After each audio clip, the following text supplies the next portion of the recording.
जसं की या प्रश्नामध्ये 0, 8, 9, 7, 5, 2 या अंकांपैकी कोणताही एक अंक एकदाच वापरून तयार झालेल्या 5 अंकी लहानात लहान संख्येतील दशक स्थानी असलेल्या अंकाच्या स्थानिक किमतीतून त्याच अंकाची दर्शनी किंमत वजा केल्यास वजाबाकी किती येईल? मग आता लहानात लहान संख्या तयार करत असताना आपल्याला माहिती आहे की सुरुवात ही सर्वात लहान जो अंक असेल त्याच्यापासून जर केली आणि जर मोठमोठ्या संख्या आपण घेत गेलो चढत्या क्रमानं, तर आपल्याला लहानात लहान संख्या मिळते आणि मोठ्यात मोठी पाहिजे असेल तर उलट क्रमानं.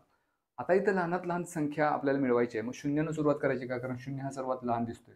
तर तसं केलं आपण 0, 2, 5, 7, 8 अशी एक संख्या तयार होईल सर्व लहानात लहान अंक वापरून. पण मग ही 5 अंकी संख्या होत नाही, 4 अंकी संख्या होते. कारण या शून्याला काही अर्थ नसतो. त्यामुळे ही संख्या झाली 2578. पण आपल्याला तर 5 अंकी पाहिजे. याचा अर्थ इथे एक क्लॉज असा आहे की 0 आपण सुरुवातीला वापरू शकत नाही. त्याच्यानंतर लगेच वापरता येईल. पण सुरुवातीला वापरू शकत नाही. कारण 0 सुरुवातीला जर वापरलं तर ती मुळात 5 अंकी संख्याच राहत नाही. त्यामुळे 0 पहिल्यांदा वापरायचं नाही. मग आता दुसऱ्या पद्धतीने आपण विचार करू. म्हणजे आता इथं 0 नंतर येणारी मोठी संख्या 2 आहे. त्यामुळे 2 पहिल्यांदा घेऊया. त्याच्यानंतर आता परत 0 घेऊ आणि 0 पेक्षा मोठी संख्या 5 आहे. त्याच्यापेक्षा मोठी संख्या 7 आहे आणि त्याच्यापेक्षा मोठी संख्या 8 आहे. 9 घ्यायची गरजच नाही आपल्याला.